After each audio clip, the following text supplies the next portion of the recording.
নমস্কার।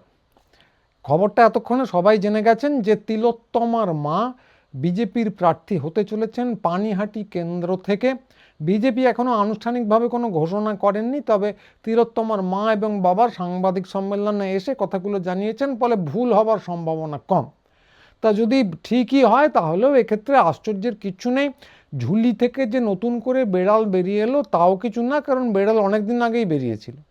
তো কিসের বেড়াল? কারণ এটা যে একটা বিজেপির প্রজেক্ট, এ নিয়ে বিশেষ কোনো সন্দেহ আমাদের মনে অন্তত ছিল না। যারা মূর্খের স্বর্গে বাস করছিলেন তাদের কথা আলাদা। তো আমরা প্রথম থেকেই যেটা বলে এসেছি যে সন্দেশখালি থেকে আরজি কর, অপারেশন সিঁদুর থেকে বা সিঁদুরের সাফল্য থেকে এই যে এসআইআর, এর সবকটাই কিন্তু একান্ত এবং একান্ত আপনভাবেই বিজেপির প্রজেক্ট। না ভাববেন না যে তৃণমূলকে বাঁচিয়ে দেওয়ার জন্য কিছু বলা হচ্ছে, কারণ সন্দেশখালিতে প্রচুর গোলমাল হয়েছিল, তৃণমূল গুন্ডামি করেছিল, এ নিয়ে কোনো সন্দেহ নেই। আরজি করে একটি সরকারি হাসপাতালে একজন সরকারি চিকিৎসক প্রশাসনের নাকের ডগায় ধর্ষিতা এবং খুন হয়ে গিয়েছিলেন। আর অপারেশন সিঁদুরের ঠিক আগে যে ঘটনা ঘটেছিল সেটা অত্যন্ত মর্মান্তিক।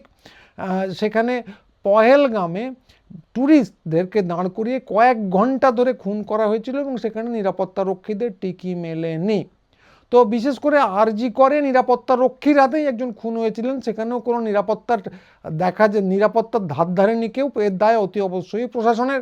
আর অপারেশন সিঁদুরের ঠিক আগে যে পহেলগামের ঘটনা, সেখানে তো সেনা মুড়ে দেওয়া হয়েছিল কাশ্মীরে, সেখানে প্রশাসনের ভূমিকা নিয়ে কোনো সন্দেহ নেই, অপদার্থতা নেই। তো কথা হচ্ছে, কিন্তু এরপরে যে সমস্ত জিনিসগুলো হয়েছিল তার মধ্যে একটা হচ্ছে শেখ শাহজাহানের হারেমে পিঠে বানানো। ওই সন্দেশখালির ঘটনা নিয়ে চারদিকে ছড়িয়ে পড়েছিল যে পিঠে বানাতে ডাকা হতো মেয়েদের, এটা সম্পূর্ণ মিথ্যে কথা।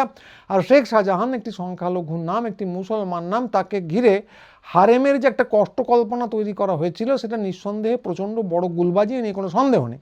আরজি করের ক্ষেত্রে এসেছিল আমি সোমা বলছি, সেটা যে একটা নিদারুণ এবং বিভৎস গুলবাজি এবং গুজব রটানোর চেষ্টা একটা নির্দিষ্ট উদ্দেশ্য প্রণোদিতভাবে, সে নিয়ে কোনো সন্দেহ থাকার কোনো জায়গা নেই। একইভাবে অপারেশন সিঁদুরের আগে যা ঘটেছিল সে নিয়ে কারো কোনো সন্দেহ না থাকলেও অপারেশন সিঁদুরের সাফল্য নিয়ে যা রটানো হয়েছিল গদি মিডিয়া জুড়ে, এই লাহোর দখল হয়ে গেল, এই করাচি দখল হয়ে গেল, পাকিস্তানের সেনানায়ক পদচ্যুত হয়ে গেলেন বলে যে চোখ গোল গোল করে যে সমস্ত কথা মিডিয়া মুঘলরা বলতেন, তো এই যে অনন্ত গুলবাজি, এটা কিন্তু একটা খুব নির্দিষ্ট প্যাটার্ন।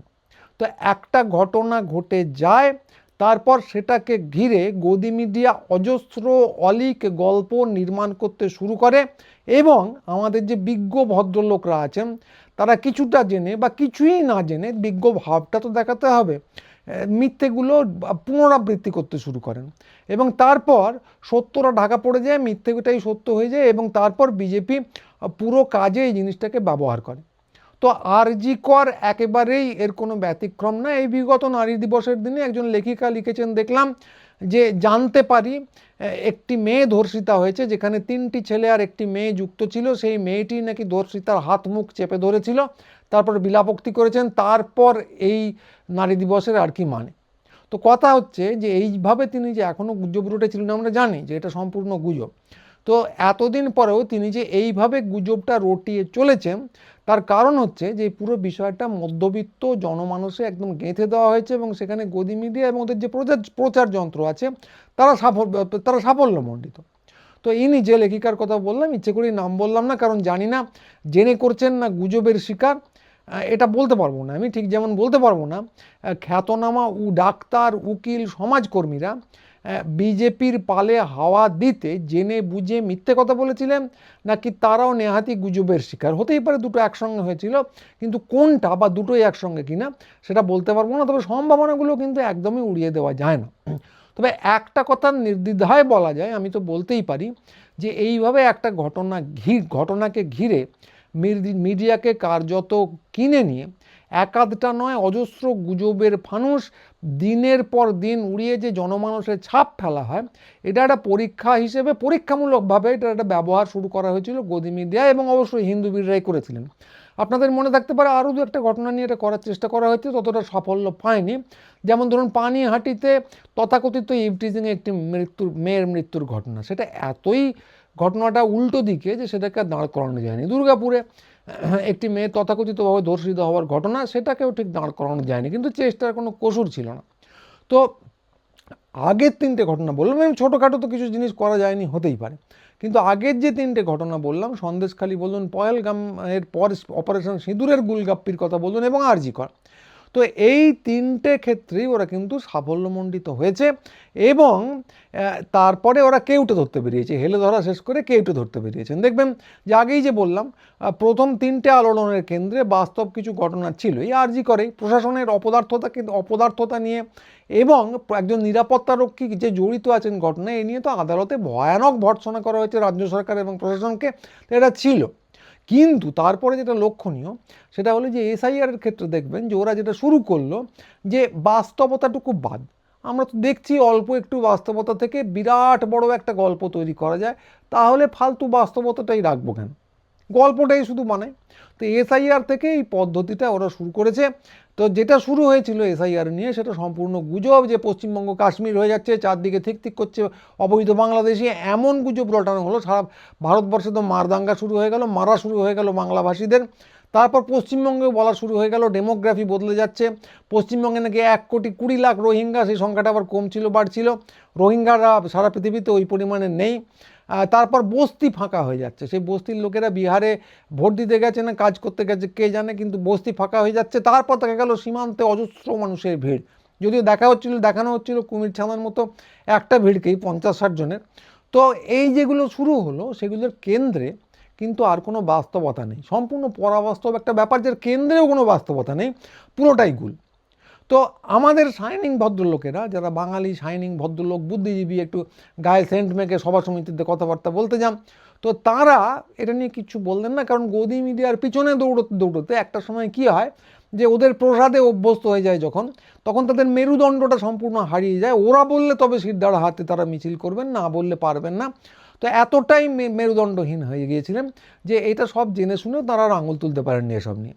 তো এটা একটা অংশ যাদেরকে আমি ছাড় দিলাম মেরুদণ্ডহীন বলে। আরেকটা অংশ তো আপনারা দেখতেই পাচ্ছেন যে তারা ছাড় পাওয়ার যোগ্য নন, কারণ তারা ইতিমধ্যেই ওইটাতে ঢুকেই পড়েছেন, মানে ওই শিবিরে, হিন্দুত্ববাদী যে শিবিরে একদম পরিষ্কারভাবে ঢুকে পড়েছেন, এবং তাদের ক্ষেত্রে আর কোনো রাগঢাক নেই। বিভিন্ন লোকজন খুব পরিষ্কারভাবে একদম ওই শিবিরে যোগ দিচ্ছেন। তিলোত্তমার মতো একজন, দু একদিন আগে নারায়ণ ব্যানার্জি যোগ দিয়েছেন, তার আগে প্রথিতযশা সাংবাদিক, লেখক, এরা সব হই হই করে বলেছেন এখন একদম বিরোধী ভোটের ঐক্যবদ্ধ হয়ে থাকা দরকার। তো এই হচ্ছে ব্যাপার। তো কথা হচ্ছে যে সব মিলিয়ে ব্যাপারটা যেটা দাঁড়িয়েছে, যে বোতল থেকে এই মুহূর্তে দৈত্য বেরিয়ে গেছে একদম, মানে গদি মিডিয়া এখন যা খুশি করতে পারে পরীক্ষামূলকভাবে, আর তারা সত্যি কথার উপরে গল্প তৈরি করছে না, ঘটনা ঘিরে গুজব নয়, পরীক্ষা করে দেখে ফেলেছে, তারা শুধু বিশুদ্ধ গুজবও বাজারে চলছে, তাই চলছে, এবং এটার পিছনে আরজি করের প্রবল ভূমিকা আছে। এবার কথা হচ্ছে যে যারা উদ্যোগী হয়ে গুজবগুলো রটিয়েছিলেন, যারা ছড়িয়ে দিয়েছিলেন, তাদেরও যথেষ্ট ভূমিকা আছে।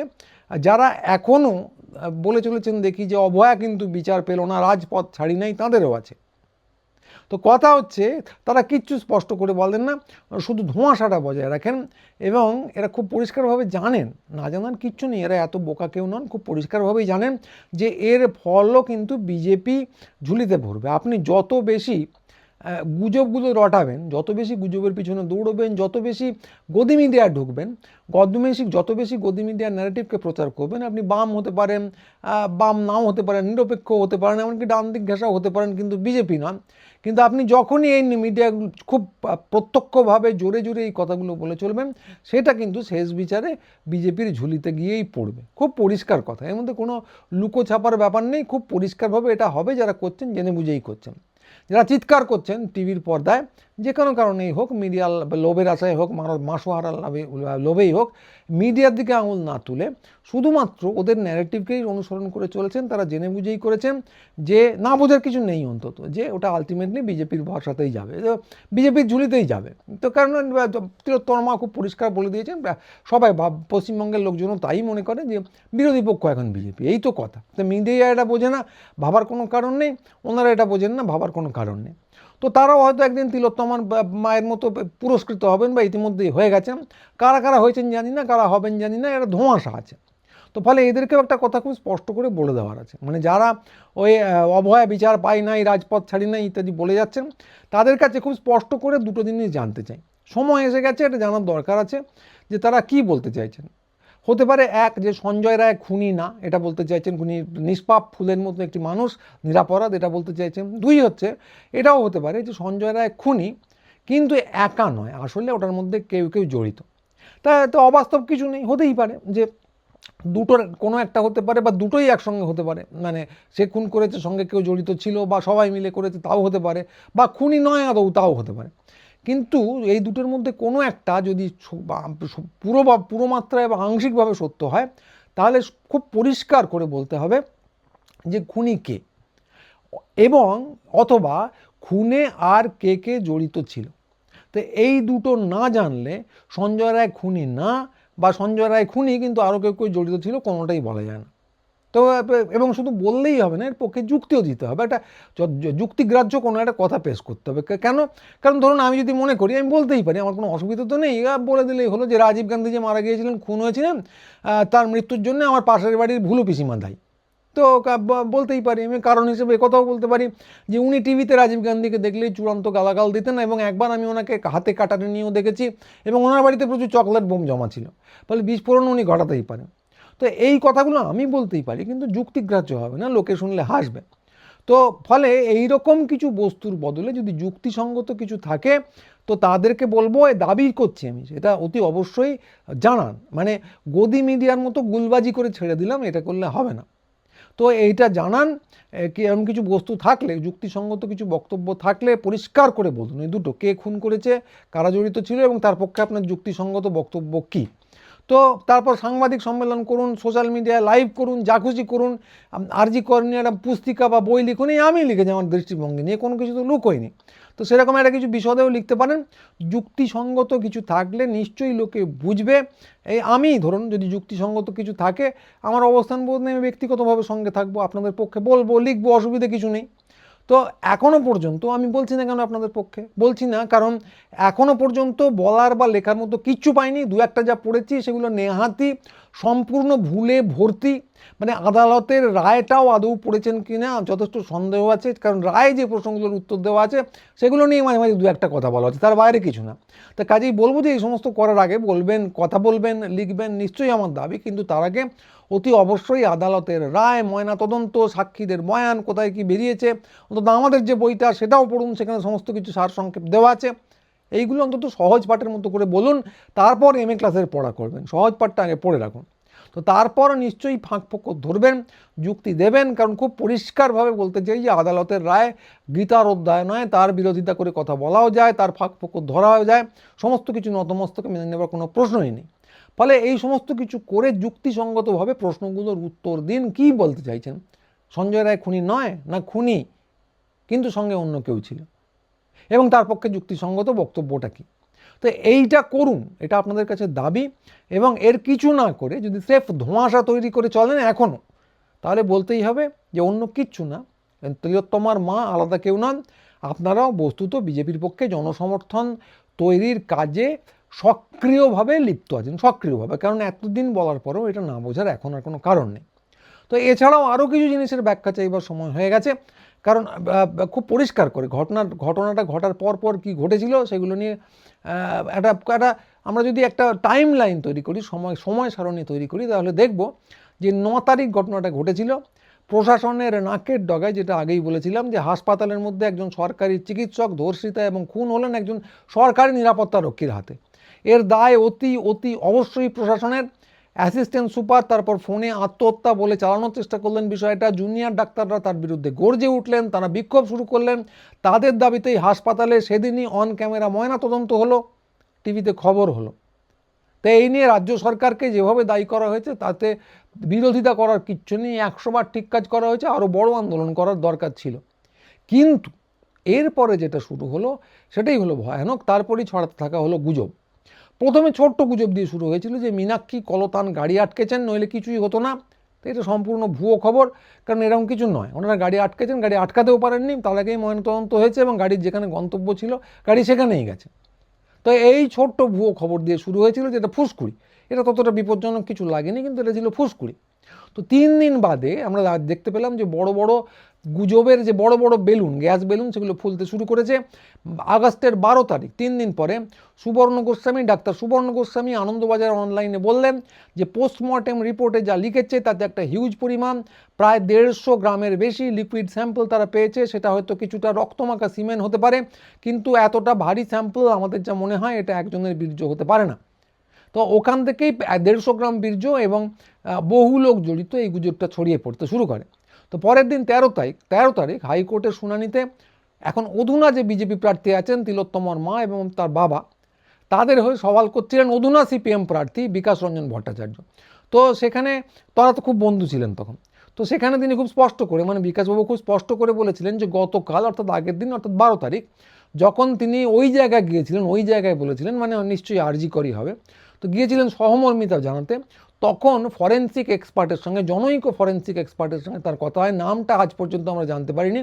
তিনি নাকি পোস্টমর্টেম রিপোর্ট থেকে বলেছেন এই ধরনের আঘাত একজনের পক্ষে করা সম্ভব নয়, অনেক লোকের কাজকর্ম থাকতেই হবে।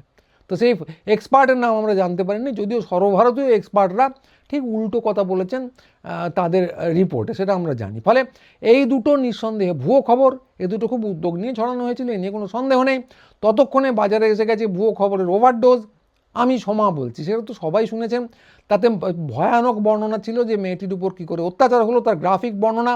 একটি মেয়ে নাকি তিলোত্তমার মুখ চেপে ধরে রেখেছিল যখন বাকিরা এই ভয়ানক কাণ্ড ঘটাচ্ছিল। কারা সেই বাকিরা? সেই সমস্ত নামও হয়ে গেল ভাইরাল, এবং অতি অবশ্যই মনে রাখতে হবে তাতে সংখ্যালঘু সম্প্রদায়ের ছেলের নাম ছিল। এবং সঙ্গে চলতে থাকলো মিডিয়া জুড়ে আরও অনেক গল্প কথা, সেগুলো বহুবার বলেছি, নতুন করে বলবো না। এবং সমস্ত কিছু বিদ্যুৎ গতিতে ছড়িয়ে পড়লো সমাজ মাধ্যমে, মিডিয়া, এবং স্বতঃস্ফূর্তভাবে মানুষ ভয়ানক ক্ষুব্ধ হলেন। তৃণমূলের উপর একটা তো ক্ষোভ আছেই, থাকা স্বাভাবিক। তারপরে এই ভয়ানক ঘটনার বর্ণনা শুনে রক্ত গরম হবেন এরকম কে আছে? রক্ত গরম প্রত্যেকের হবারই কথা, কিন্তু ক্ষুব্ধ হলেই তো রাস্তায় নেমে পড়া যায় না। সেটারও ব্যবস্থা হলো। ততক্ষণে রাত দখলের ডাক এসে গেছে, জায়গায় জায়গায় তৈরি হয়ে গেল মঞ্চ। যারা প্রাথমিকভাবে ডাক দিয়েছিলেন, বিশ্বাস করুন বা না করুন, এত উদ্যোগ দেখে তারাও চমকে গিয়েছিলেন। এবং যখন ঘটনাটা ঘটলো রাত দখলটা, তখন কার্যত টিভিতে কোলাজ করে যখন দেখানো হলো, দেখা গেল সর্বত্রই একই স্লোগান, একই ধ্বনি। এত মঞ্চ কারা করলেন, পশ্চিমবঙ্গ জুড়ে কারা কোঅর্ডিনেশন করলেন, সেসব কিন্তু কেউ জানে না। তো যেটা এখনও রাজপথ ছাড়ি নেই স্লোগান যারা দিয়ে যাচ্ছেন, তাদের কাছে যে ব্যাখ্যাটা চাওয়া হচ্ছে সেটা খুব সোজা। সেটা হলো যে এই ভুয়ো খবরের স্রোতকে আপনারা জানতেন না, পিছনে থাকা আয়োজকদের কথা জানতেন না। না জানা অসম্ভব, কারণ সুবর্ণ গোস্বামী, বিকাশ রঞ্জন ভট্টাচার্য, যাদের কাছ থেকে এই জিনিসপত্রগুলো ছড়িয়ে পড়েছে, তারা তো এর অংশ বলেই আমি জানি। ফলে না জানাটা অসম্ভব। তো যে ব্যাখ্যাটা দরকার সেটা হচ্ছে আপনাদের অবস্থানটা কী ছিল। ভুয়ো খবর হচ্ছে হোক, আন্দোলনটা চললেই হলো, এইরকম সুবিধাবাদী অবস্থান, সেটাও নিন্দনীয়, কিন্তু এটা কম নিন্দনীয় নাকি এই ভুয়ো খবরের পিছনে, এগুলো জেনারেট করার পিছনে, তৈরি করার পিছনে আপনাদেরও অবদান আছে। এই ব্যাখ্যাটাও স্পষ্ট এবং প্রকাশ্যে না পেলে সত্যিই ভাবতে হবে যে নারায়ণ ব্যানার্জি বা তিলোত্তমার বাবা মারা একা নন। হিন্দুবিদদের সঙ্গে যৌথভাবে কাজ করা একটি যুক্ত ফ্রন্টে আরও অনেক ছুপা রুস্তম আছে, যারা এই কাণ্ডগুলো ঘটিয়েছে, যাতে বিজেপি এর ফয়দা, এর ফসল তুলতে পারে। বিজেপি যে গদি মিডিয়াকে কাজে লাগিয়ে সংগঠিত পরিকল্পনা করেছে, এটা তো আমি আগেই বললাম, অনেক ঘটনায় দেখা গেছে, সে নিয়ে কোনো সন্দেহ নেই। কিন্তু তাদের জাল কদ্দূত তথাকথিত প্রগতিশীল সৈনিকদের মধ্যে কতটা ঢুকে বসে আছে, রাজপথ ছাড়ি নাই কোম্পানির মধ্যে কতটা ঢুকে বসে আছে, এটা খুব স্পষ্ট করে জানা দরকার। এবং সন্দেহের তীরটা কোন দিকে থাকবে যদি ব্যাখ্যা না করেন, তাহলে বুঝতেই পারছেন। এটা খুব স্পষ্ট করে বলে দিলাম যে আপনারা যদি বিজেপির পক্ষে না থাকেন, খুব স্পষ্ট করে এই অবস্থানগুলো ব্যাখ্যা করুন, নইলে ধরে নিতে হবে আপনারা দলবল বেঁধে সবাই বিজেপির পক্ষে প্রচার করছেন। তো এইটা আজকের বক্তব্য। এবং বামদের সম্পর্কে আমার আলাদা করে একটা কথা বলার আছে।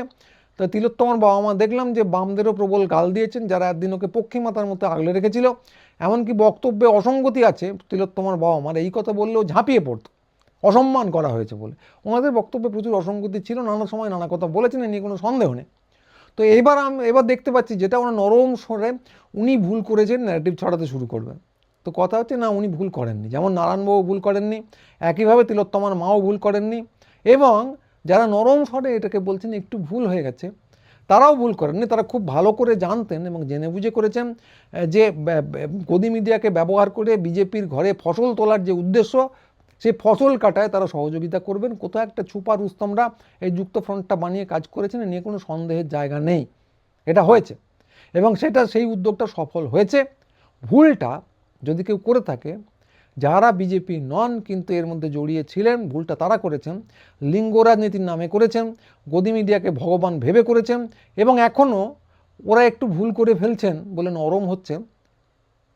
এইভাবে বিজেপির প্রতি যে নরম হচ্ছেন সেটাতে করছেন। তো কারো কারো ক্ষেত্রে আগেই বললাম এটা ভুল না, ইচ্ছাকৃতই। তো বাকিরা ভুলটা অন্তত স্বীকার করুন, কারণ সংশোধনের ওটাই রাস্তা।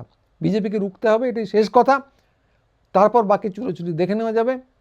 কিন্তু বিজেপিকে রুখতে গিয়ে বিজেপির হাতে ব্যবহৃত হবেন না, বিজেপিকে ব্যবহার করার চেষ্টাও তো করবেনই না, কারণ বিজেপিকে ব্যবহার করা যায় না, বিজেপির হাতে একমাত্র ব্যবহৃতই হওয়া যায়। তো এইটা আমার যে সমস্ত বাম, অতিবাম এবং যারা বাম অতিবাম কিছুই নন কিন্তু শাইনিং বুদ্ধিজীবী, যারা নিজেদের বোদ্ধা বলে ভাব দেখান, তাদের সকলের কাছে আমার আবেদন, মাথায় রাখবেন বিজেপিকে ঠেকানো কিন্তু প্রাথমিক উদ্দেশ্যের কাছাকাছি কিছু নয়। তো আমরা এই কথা তো বলেই আসছি, প্রথম থেকে বলে আসছি, এখনও বলবো, ভবিষ্যতেও বলবো। আমাদের চ্যানেল যারা দেখলেন অতি অবশ্যই সাবস্ক্রাইব করুন, বন্ধুবান্ধবদের পাঠান, আর আমাদের সঙ্গে যোগাযোগ করতে চাইলে পুটিডামে কলেজ স্ট্রিটের উল্টো দিকে আমাদের দোকান আছে, সেখানে অতি অবশ্যই আসবেন। আমি না থাকলেও লোকজনের সঙ্গে কথা হবে, বইপত্র নেড়েচেড়ে দেখবেন, কিনতে হবে এরকম না, কিন্তু নেড়েচেড়ে দেখতেই পারেন। তো আজকে এইটুকুই, সবাই ভালো থাকবেন, পরের ভিডিও নিয়ে খুব তাড়াতাড়ি আবার আসবো। নমস্কার।